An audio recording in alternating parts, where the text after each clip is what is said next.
And we're going to continue to read The One and Only Ivan where we left off. Ivan was trying to get Julia's attention, and he started to realize that he needs to have words in his picture to help him explain what it is that he's trying to show everybody. He does not want Ruby to end up being in a cage forever. So we're going to continue to read on. So, chest beating. Often when visitors come to see me, they beat their hands against their puny chest, pretending to be me. They pound away soundless as the wet wings of a new butterfly. The chest beating of a mad gorilla is not something you ever want to hear. Not even if you're wearing earplugs. Not even if you're 3 miles away wearing earplugs. A real chest beating sends the whole jungle running, as if the sky has broken open, as if men with guns are near. Angry. Thump. The sound, my sound, echoes through the mall. George and Julia spin around. Julia drops her backpack. George drops his keys. The pile of pictures goes flying. Thump, thump, thump. I bounce off the walls. I screech and I bellow. I beat and I beat and I beat my chest. Bob hides under not tag, his paws over his ears. I'm angry at last. I have someone to protect. Puzzle pieces. After a long while, I grow quiet. I sit. It's hard work being angry. Julia looks at me with wide, disbelieving eyes. I'm panting. I'm a little out of shape. What the heck was that? George demands. Something's really wrong, Julia says. I've never seen Ivan act this way. He seems to be calming down, thank goodness, George says. Julia shakes her head. He's still upset, Dad. Look at his eyes. My pictures are scattered all over the floor, like huge autumn leaves. What a mess, George says, sighing. Wish I hadn't bothered sweeping tonight. Do you think Ivan's okay? Julia asks. Probably just a temper tantrum, George says. He reaches under a chair to retrieve a brown and red picture. Can't say I blame the guy. Stuck in that tiny cage all these years. Julia starts to answer, but then she freezes. She cocks her head. She stares at her feet, where my pictures lie in disarray. Dad, she whispers, come see this. I'm sure he's another Rembrandt, George says. Let's pick these up and get going, Jules. I'm exhausted. Dad, she says again, seriously, look at this.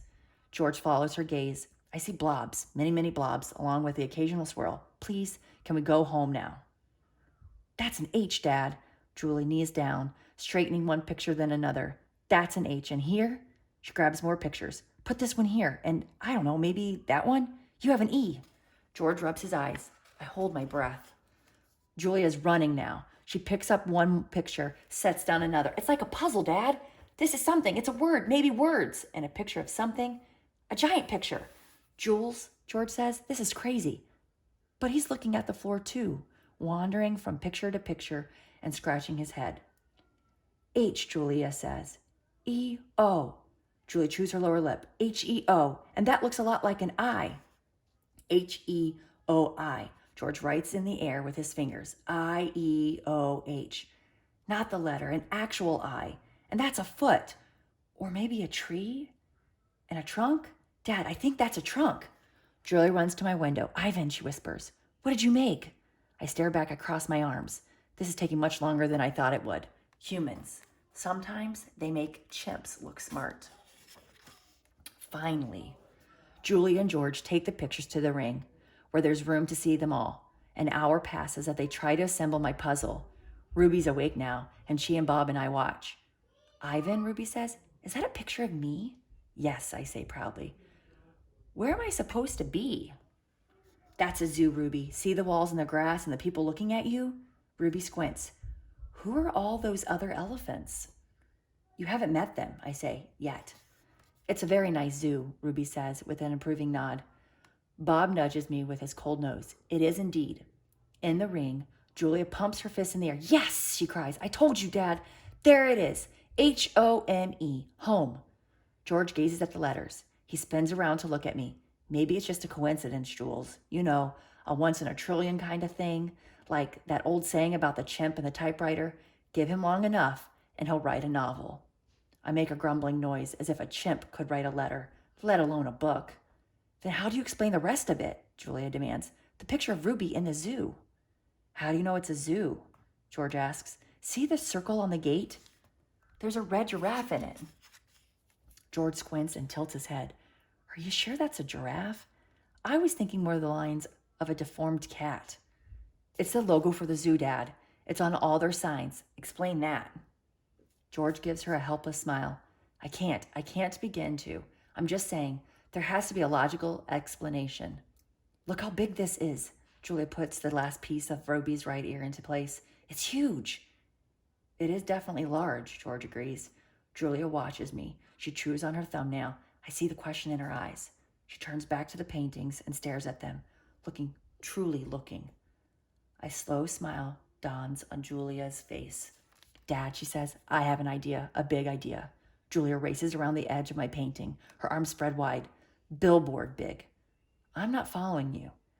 I think this is meant to be on a billboard. That's what Ivan wants. George crosses his arms over his chest.